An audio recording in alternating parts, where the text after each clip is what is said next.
Thank you. I'm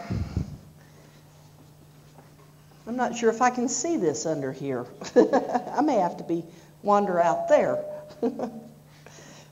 Well, we'll try it. I got to point out a few pictures here because every one of these pictures uses photovoltaics and has been a focus of NASA programs in all of these cases. The space station, which you see right there, will have the largest solar-powered ever in space by the time of its final construction. And that has 262,000 single crystal silicon solar cells that look just like this. And I'll pass this around so you get a chance to see it. They're laid out on a little plastic blanket with copper interconnects. And if you use a little imagination here, you'll find you can match up the backside contacts with the pattern on this Kapton polyimide structure. You have 4 laser drilled holes through this, so if you hold it up to the light, you'll see the 4 holes, and the contacts are wrapped through those holes in the cell to the back side.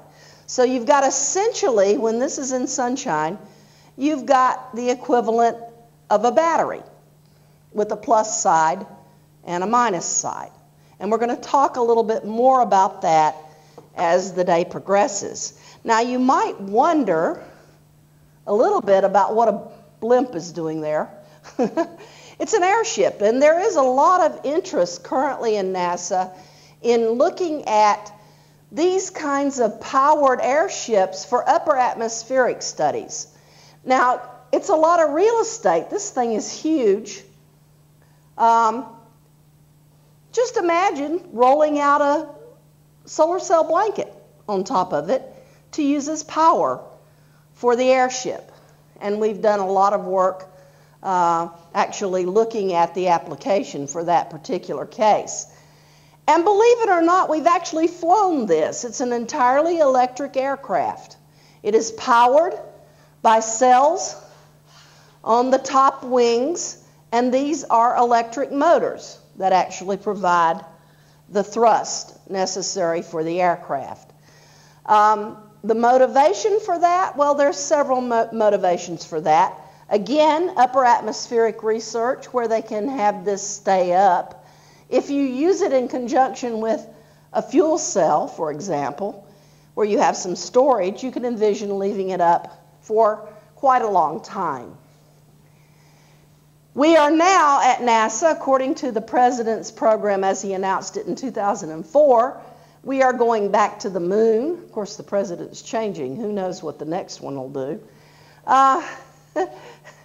But we've been investigating how we would power ourselves if we established a base on the moon.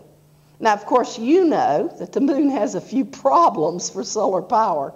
It's dark half the time, right? So what you can do is, in fact, you can put things at the poles where you can get sunlight for the entire time.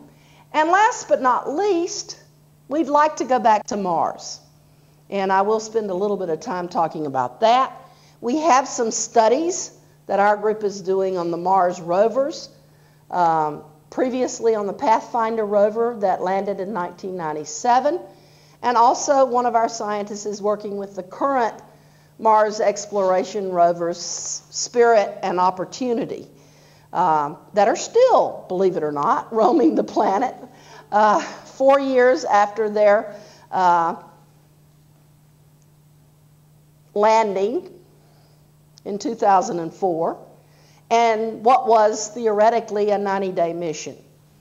Okay, so they got that one wrong. We'll come back to why they got that one wrong in a few minutes. What is more recent is our departure into the terrestrial world.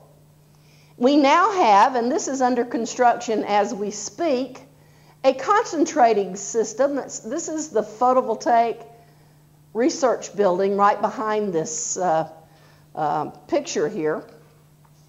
This will be a 900x concentration. It has vertical junction silicon solar cells on this little bar here that will power it.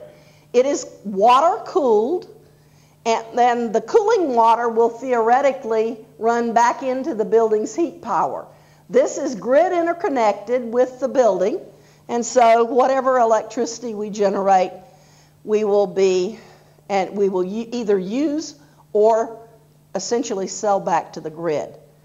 This array, look at the top one, that's a modern array. It's only been at Glenn Research Center now for a little over a year.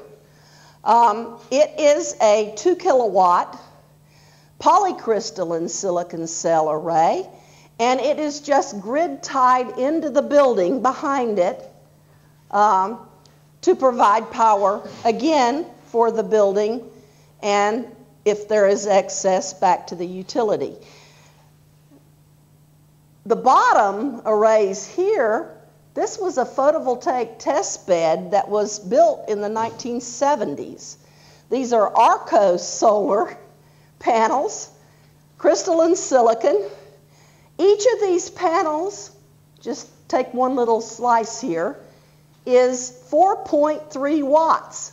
These panels are 20 watts. And I guess I got to touch it and wake it back up again. Come back, come back. Ooh, it's sleeping.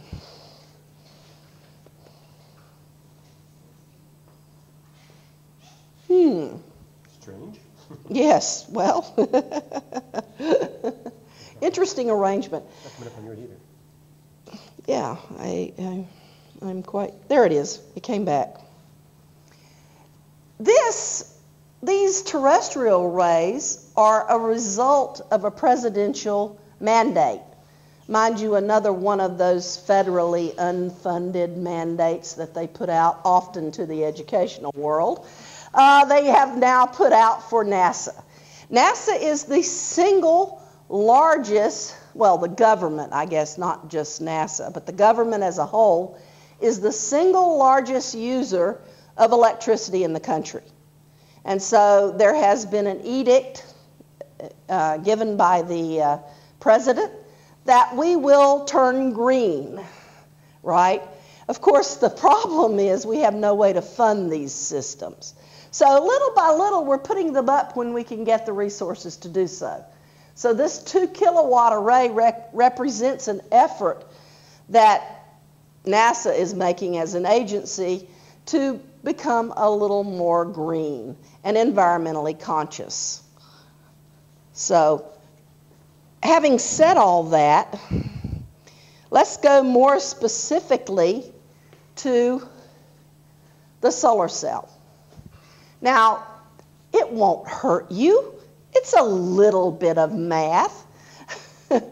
But if you look at a solar cell, if you look at it in the dark, it acts like a diode. If you look at it in the light, what you have is the interaction of the light with the semiconductor such that excitons are formed. Excitons are bound electron and hole pairs. Now, there is an asymmetry in the construction of this PN diode, if you will, and that is quite simply the fact that if you look at silicon here on the chart, you will see that if you put a little bit of boron in silicon, boron has one less electron than silicon, and you can make a P-type semiconductor. If you put one more electron by using phosphorus in silicon, you can make an N-type semiconductor.